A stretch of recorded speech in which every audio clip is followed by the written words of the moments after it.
Have you ever had a sweet called bal mithai? Comes from Uttarakhand and it's a bit like a milk chocolate fudge. It's made out of milk and it's extremely sweet and it's brown in color. And I was having a box of them recently. A friend had got it for me, and I was on a call with a digestive issues specialist, also known as someone I can't pronounce the designation of, but it's a gastroenterologist from Calcutta, Dr. Ghosh. And as we were discussing, he was talking to me about a study done about 10 years ago, which was weighing out Indian feces to take a look at what is the average weight of Indian stool, which I came to discover was 311 grams compared to Western stool, which is 200 grams. And as a result, you get to know that Indians are very good at excreting waste out of their bodies.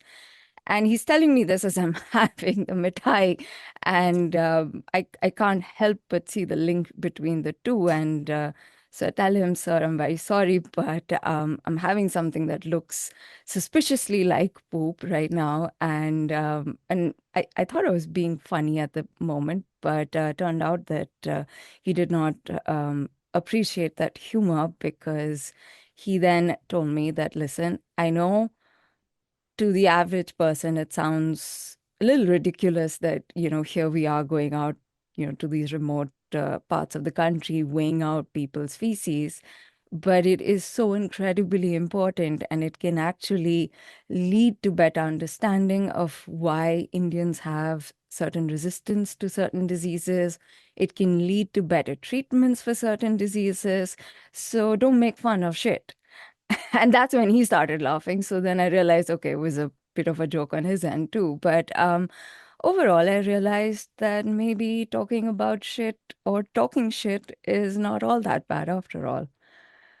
This is Sonali Acharchi, and you are listening to Health Wealth, a podcast that wants to give you hope that you are not going to be one of those 8 out of 10 Indians who is designated for XYZ disease, and that your health is very much under your control and can be taken care of as long as you follow proper factual advice. And by factual advice, I do not mean what is there on your phones or desktops, but what science says and what doctors say.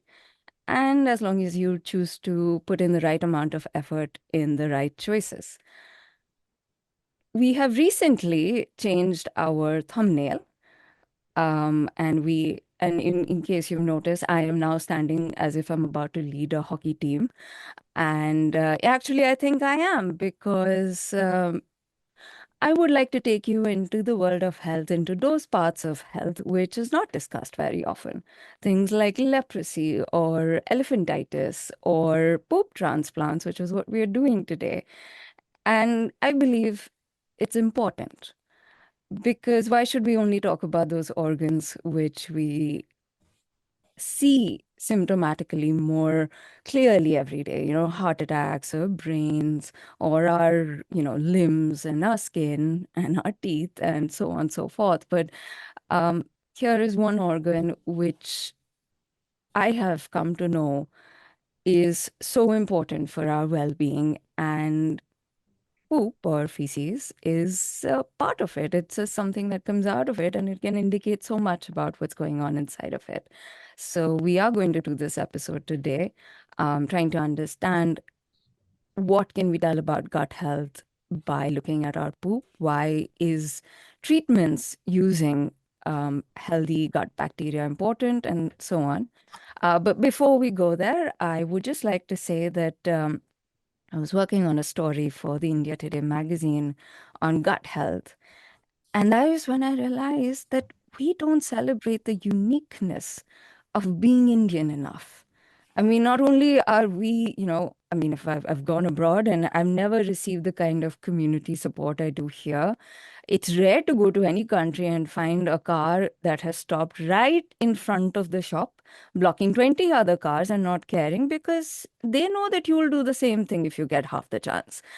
And Indians come up with these incredibly innovative things to eat. We have butter chicken dumplings and kulfi burgers and jalebi cakes, and it's amazing. And we also have an incredibly unique gut. And I'm actually very excited to discover that because there's a lot of science happening that is discovering that there's certain bacteria in us Indians which are unique to us and really help us survive against a lot of diseases. And that makes me feel really, really good all the time. And the fact that I've had friends in the US and they do have a lot more digestive issues. I know somebody who has colon cancer there, and a terrible, terrible disease called Irritable Bowel Syndrome, which I had never heard about, but I was shocked to discover that, somebody has to live through that. Um, but unfortunately, it seems that the uniqueness of our gut is not enough, and a lot of gut issues are catching up, mainly due to sugar and added fat and all sorts of junk food. I sometimes really wonder how a market for this at all exists, considering we blame them for everything. But I guess greed does a number on logic all the time. And as a doctor also told me recently, is that we're living in highly sanitized environments. I had to hide the sanitizer I was carrying, but he said that that too affects the well-being of our gut. And that's when I really started thinking how important this episode is, not just to understand about the treatments and the importance of discussing about human feces, but also that if I have gut issues, how do I know? I mean, till the symptoms really get aggravated, how do I know that my gut flora is fine or not? And if I do know, do I spend half my salary on kombucha and kefir or, sort of drive myself mad trying to set dahi? Please, somebody tell me how do you make dahi which is not sticky because I can't do it. But my point is, it's very, very important to find out how do you know what's going on in our gut and what role does feces have in it and what can we do about it? And to guide us through this, we have with us Dr. Avnish Seth. And I felt it was incredibly important to let you know that Sir has taken time out from his OPD to come and talk to us. And we are very, very grateful. Dr. Seth is the chairman of the Manipal Institute of Gastroenterology and the hepatic-biliary-pancreatic sciences. He is also the head of the entire Manipal Group's organ sharing and transplant initiative. And I just realized if you say gastroenterology enough times, you finally get it right. Hello, sir. How are you? Hello, Sonali. Thanks for having me here. Thank you so much for coming, and thank you for all your patience. I'm very, very happy you're here. Thank you. Just to start with, since the episode is going to be called What is a Fecal Transplant? I thought let's just start with that. What is a fecal transplant? The word transplant means taking something from one person and putting in another. So, fecal transplant is taking stool from a healthy person and putting into someone who is not so healthy. And how is it done? Because in my mind, you're opening up my intestine and scraping out poop and putting it into someone else. And I'm Yeah. assuming I'm wrong. Yes. So, we have a quite well laid out process now over the last 10 years. We select a good donor. We can talk about it more in Hmm. detail. And then we collect the stool, and then it is placed inside the patient. Either we go from the rectum with the colonoscope and we spray the stool into the colon, and the bacteria they actually start growing. It's like putting seeds in the soil. You put bacteria in the colon and they start growing.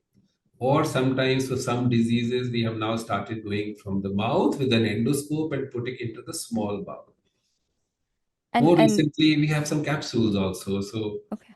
Oh, you you can can give just it in take the capsule form. capsules and swallow. So these are the ways you can put stool inside somebody. And who can opt for this? Because this doesn't seem like something, one would just walk into a hospital and say, I would like this done. Or is it? No, not really. See, the poop transplant is approved world over for only one indication, and that is a type of colitis called Clostridium difficile colitis. Particular type of colitis is treated fantastically with almost 100% response with one stool transplant. So this is the approved indication which anyone can do anywhere. But for all other indications, it has to be done only as a part of a research protocol because we still don't know the exact nature, how it works, etc., etc. So it's a research tool, except for one disease, which is Clostridium difficile colitis. But we are now Right, doing it for at least 10 indications, and all of it is a part of an approved research project. right. And what are the outcomes like for the transplant? I mean, are there any complications or is it just very highly successful?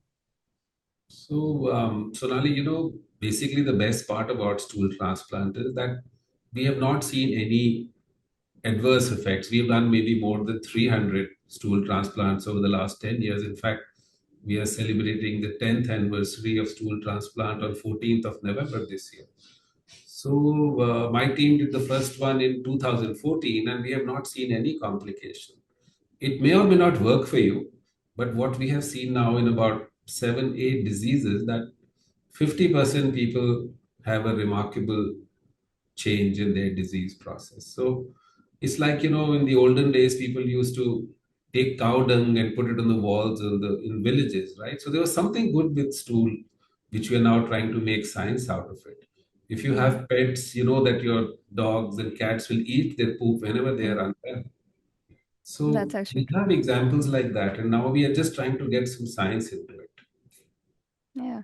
I was shocked when when my puppy decided to eat his poop. I was like, that's a wrong thing. But clearly nature knows the right thing to do. Yeah, in the Second World War, Hmm. when General Rommel's troops were fighting in the African desert, there Yeah. was no antibiotic in the 30s and 40s, and all the soldiers used to get bacillary dysentery, and they were purging away on the sands with loose motions and blood, till they discovered that if they had camel poop, they used to call Mm, it apples because they are large in size.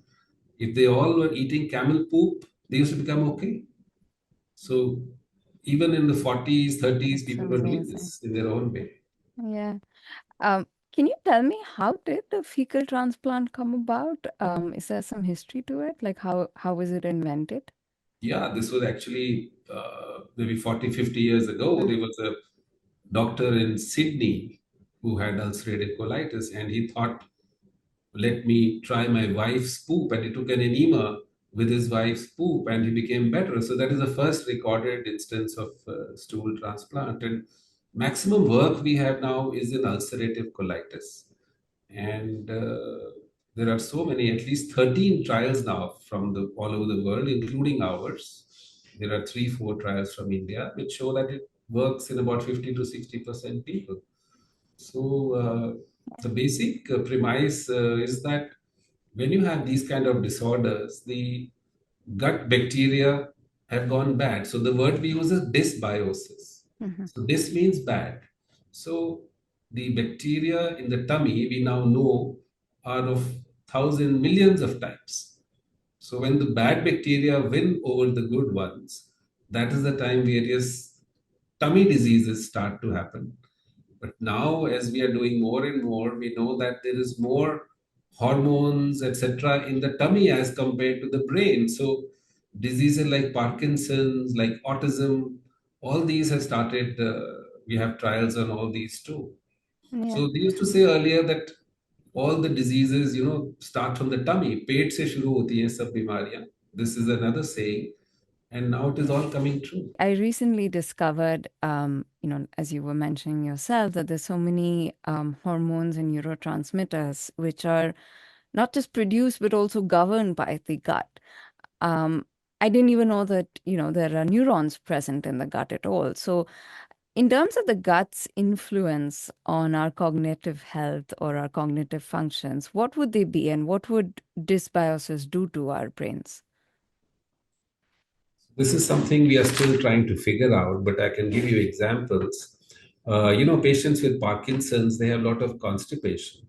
So when stool transplant was done for constipation, in a patient, the symptoms of Parkinson's improved dramatically.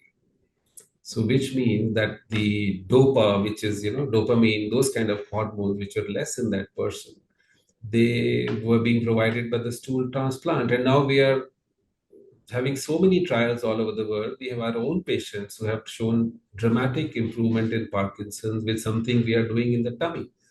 And we have this nerve called the vagus nerve, which is like a hotline between the tummy and the brain. So it Yeah. carries Yeah. all kinds of messages, impulses up and down from the brain to the tummy and back. So definitely, like if you had a good meal, you do feel Mm. drowsy, right? So this is a typical example. Or if you have an exam, people tend to go to the washroom more often. Your intestine movement Mhm. increases. So the gut brain axis is very, very well established. And now we Yeah. have some more and more science coming into it to see that how it can be diagnosed, and then how we can manipulate this dysbiosis so that a particular disease can be treated with giving particular bacteria. So that will be a Yeah. dream situation, where I open my refrigerator and I pick out the bacteria I want for Mr. ABC, and I give him Yeah. or her that particular bacteria. So that's the way we are looking at a few decades from now. Yeah. No, it's incredible. Another thing, which I find very interesting is very often how all organs are connected. So the more you get into medical research, you start to realize that oh, if I have a fatty liver, that can affect my gut. And then if my gut is not doing well, that can affect, my brain. And my brain's not healthy, I'll eat more junk and then I'll have diabetes and that'll give me fatty liver. And it's like this whole interconnectiveness of it all. And I think sometimes it always comes down to what we are putting into our bodies. Um, so when you're out in today's day, are there a few things you notice people having a lot of, which you think we shouldn't be for our gut health? Yes, absolutely. So you imagine a person who's about 100, kilograms, and obviously how he has reached there is by eating incorrectly and by not exercising.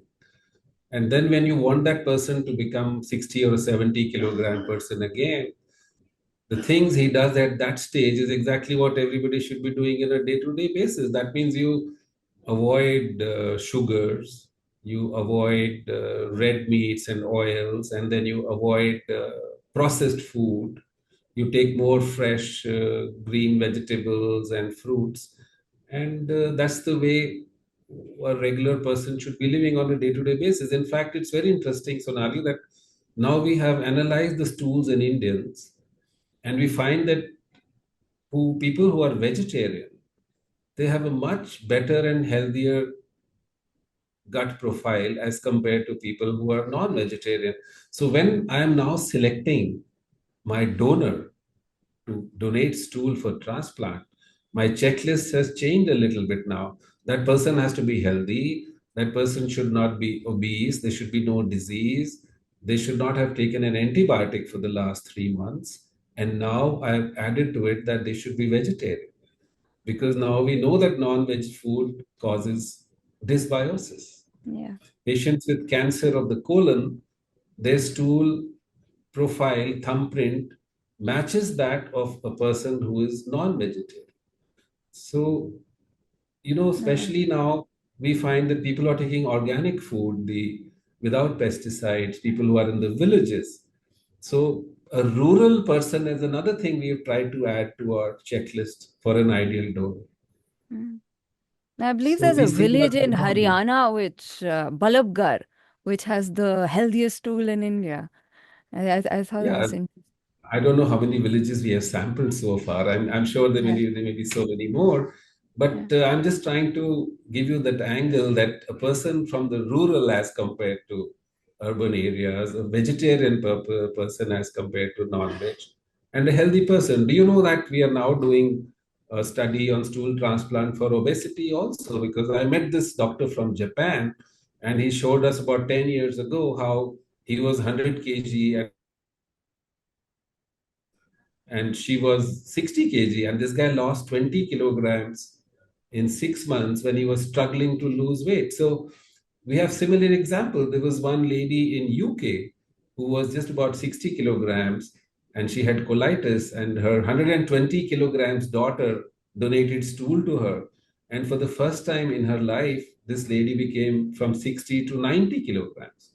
So we know that we can manipulate the Yeah. body weight also from bacteria. So we have now ongoing projects for metabolic disease, for diabetes, for obesity, etc., etc. So this is really opening up the entire Yeah. space of Yeah. treatment now. You'll have to add Instagram influencers to diabetes and Yes. obesities because they'll be coming to you very soon. Yeah. Um, but so if I may ask you, I came across a very, very small article, and I don't know how true this is, but it said that if you eat too much sugar, added sugar, simple sugars, it triggers a certain bacteria in your gut, and that makes you crave more sugar.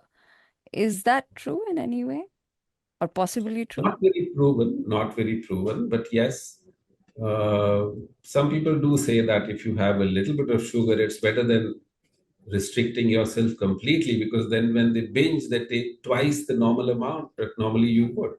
So some kind of one should have little control in eating, but then one can eat everything. That is the Yeah, message we should try to give to everyone. yeah, That eat everything you like, but do it in a small proportion. yeah.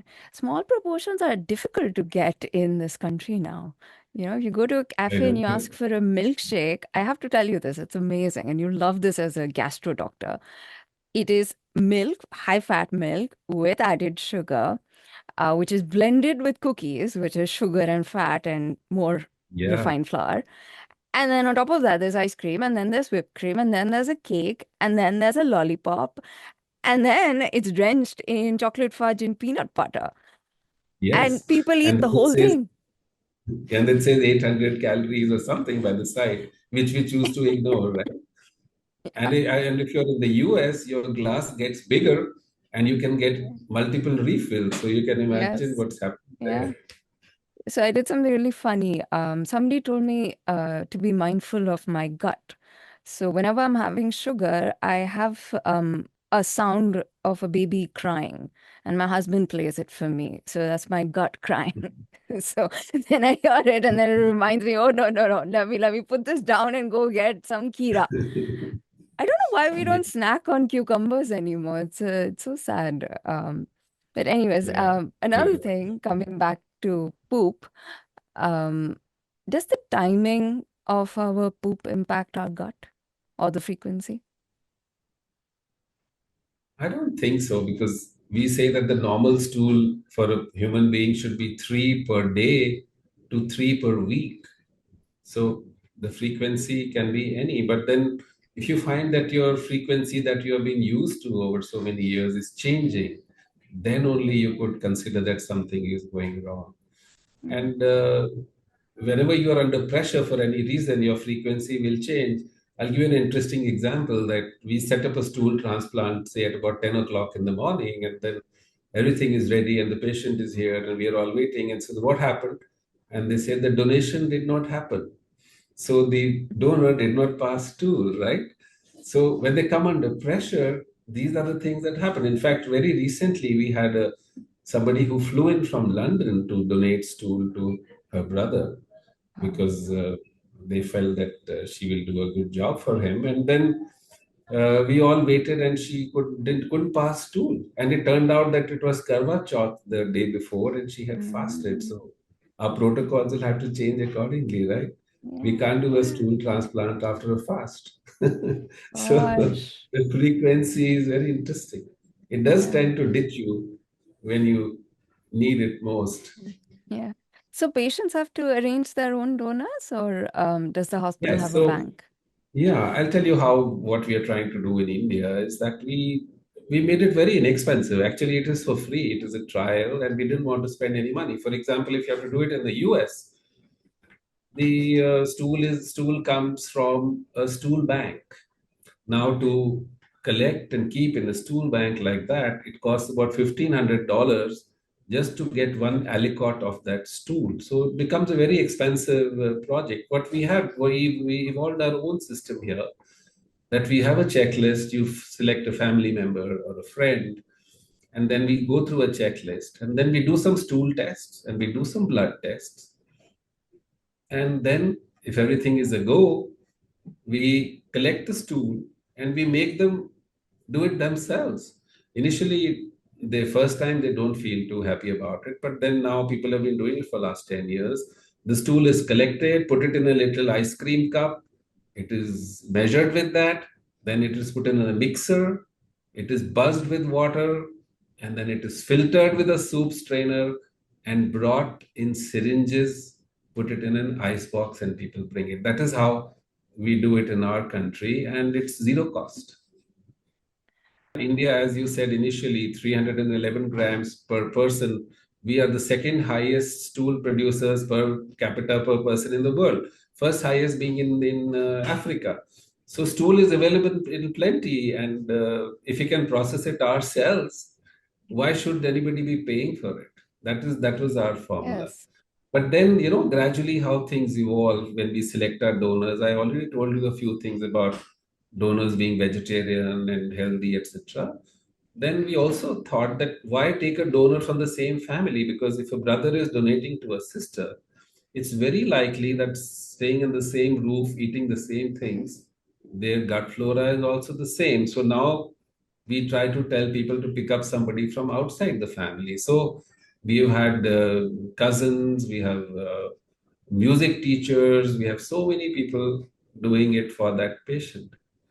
So these are Im- things that Wow. one learns as we go on. Imagine if the bacteria shapes our careers, and then we'll have more doctors. And Yeah. I'll always have Yes. someone to And interview. then, yeah, and we always say that, if somebody is not Yeah. responded to a particular stool transplant session, the problem Mm. was with the donor. And so we tried to change the donor. We've had some people who had a third or a fourth donor, and then they became better. In fact, now what we are thinking is we can get two people together for a stool transplant and intermix their syringes and make it more diverse what is going into another person. Yeah. So these are the So, things we are doing now. so you But run this, commercially, it will get very expensive. We have to keep it it will simple in our country. it'll get expensive. Tell me, you run this incredibly what what's the right word for it? Different sort of setup, because here you are working with ice cream cups and soup strainers and mixers, harvesting digested food, things which are completely unpalatable. How proud are you of what you've achieved in the last 10 years? Actually, sometimes when you reflect on this, it's quite nice to see because I remember 10 years ago when I saw stool transplant in a conference in Prague for C. diff. I thought, why not try this for ulcerative colitis? And when I presented this to the ethics committee of my hospital 10 years ago, I was in Gurgaon that time. And they made me present two, three times and then did not give me the permission till one day I said that, okay, we will wait for someone to do it in the West and then we will copy paste. And within 1 hour, I got a phone call that Dr. Saab, we have seen, now please go ahead with it. And that person, 10 years now, he was bedridden. He was passing 30, 40 stools a day. They were going to remove his colon. And now he's in perfect health. He sends pictures on a motorcycle from Leh. So Yeah, when you have about, say, 100 such stories, it's quite unbelievable that how a simple thing like that could turn people's life. yeah, And as I said, it may or may not work for you. Don't come in with 100% assurance kind of thing. But even 50% is a spectacular figure and it has no harm for you. If done in a scientific way, there is no harm. So 50% success is a huge number. yeah, It's life changing for a few people. yeah. And actually, we don't realize just how uncomfortable it must be to not be able to pass stool or passing too much of it. The Let me tell you distress it another gives you. story. We had a banker from New York, and he called me one day and said that I've read this on the internet and I want to come and do it for you. He said they're going to remove my colon in New York for ulcerative colitis, and I want to try this. So I said, you can come, no problem. You'll have to stay for a few months. It's not something that you just come once and go away. Because what happens is once we do a stool transplant, from the next day, your old bacteria start to fight with the new bacteria. And in a few months, you get back to your original flora. That is the natural history. So we described it for the first time in the world, actually, that for ulcerative colitis, we must keep doing maintenance stool transplant every 6 months based on our 5-year follow-up study. So I told this gentleman, you come, but then you might have to come again, etc. So he came in a wheelchair.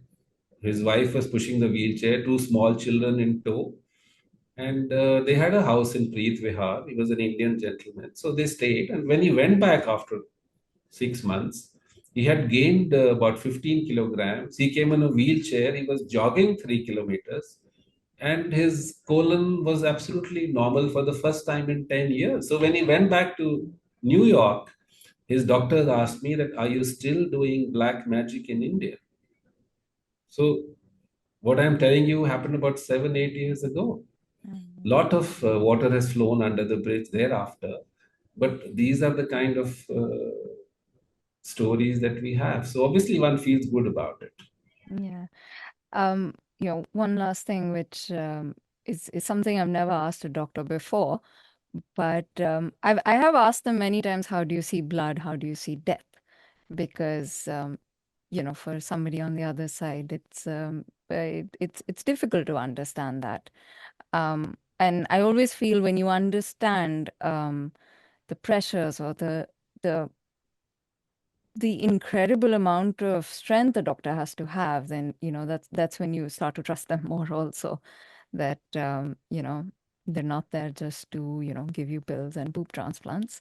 So I wanted to ask you specifically that while I know it's part of your job to deal with all parts of the human body and it's clinical, but poop or feces is such a such a, I mean, is it that easy to look at it, to handle it?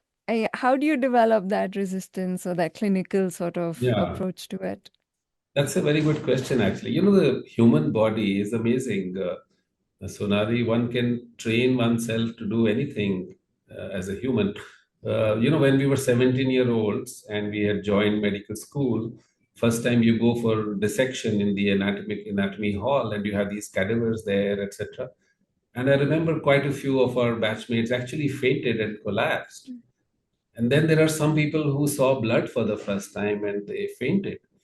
But all of them are spectacular doctors right now all over the world doing a great job. So you actually get trained into all this. It's just like Yeah, learning how to fly or do another job. And yeah, after a while, you don't actually think about these things. yeah. And I left this brief question for the end. What is ulcerative colitis?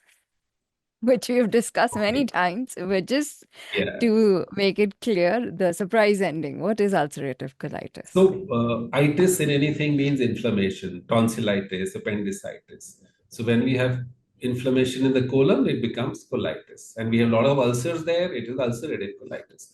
Now, this is a particular disease where it is multifactorial. You have a little genetic susceptibility, and then some environmental things happen, and your own body, it starts to attack the intestine, and there is a lot of inflammation. So it's a chronic disorder. It lasts a lifetime. It's like, hypertension or thyroid or diabetes. You have to treat it for a lifetime. And if you don't treat it well, you get cancer risk after about 8 years. So you need a long-term treatment. And the best would be to try to take medications which don't have too many side effects. So these medicines like steroids, or now we have strong medicines called biologicals, which reduce your immunity a lot. So our whole idea is not to try to use these medicines if possible. And this is where stool transplant, I find, comes in very handy. That if 50% of our patients, we can take them away from strong medicines like steroids and biologicals, I think it's a great thing to have. So ulcerative colitis is quite common. We have about, say, uh, 44 per million population ulcerative colitis. And it is increasing a lot. Like most Mm. colon diseases are increasing in India, we find more and more cancers, colon, ulcerative colitis, Crohn's disease. These are all intestinal disorders, which are now becoming more and more because our habits are becoming more and more Western in what we eat and the Yeah. stuff that the way we The live now. milkshake. The milkshake. Yes, your milkshake, I the mean, cookies. can you imagine that coming out as poop? It would probably give you constipation. There's no fiber. Yeah, processed food. Processed Yeah. food is something which is really not good for the gut, and we should try to avoid that. Yeah. And antibiotics. Besides the Injection, lots of things. milkshakes. Yeah, and besides the And we milkshakes. use a lot of antibiotics. Also, Yes. we used to say, like you mentioned initially about hygiene. The hygiene hypothesis is also very interesting that Mm, why the Westerners get so many diseases, and in India we do not get, even when people are living in poor hygiene, is mm, because our immune system gets so much tougher. If yeah. people are moving around bare feet, if they're having water and food which is not very clean, then the human body starts to respond to that. So our immunity is so much better than a person who's been on in a very close, protected environment from the beginning. Yeah. Thank you so much, sir. This was so informative. I know that a lot of people are reading about gut diseases these days, and there's always that fear that what if something happens to me, and the fact that tomorrow we could potentially treat a whole lot of not just gut issues, but other organ issues with fecal transplants is so promising. So ended the discussion. He was talking about hygiene. And the first thing in my mind is when I was a kid, I used to love having plastic white bread with kisan jam and gili mitti on it. I used to sprinkle it like it was cinnamon. And I remember, a lot of the elders coming and scolding me, but my nanny came and said that no, it's fine. Let her have a little bit of it. It'll be good for her stomach. And, I didn't do too badly during COVID. So, I think maybe that Gili Bunti had a bit of a role. Do you think we should be discussing about some of the lesser known diseases and health conditions and emerging treatments on this podcast? And will you be thinking about me the next time you take a dump? And if you are, then I hope they're good. Please do share your thoughts and health experiences with us. We are available at pods@indiatoday.com. You can also message us on 8566 99 669. And we are also available on Apple, Spotify, YouTube, and the India Today website. So if you've enjoyed this episode, please leave us a good rating.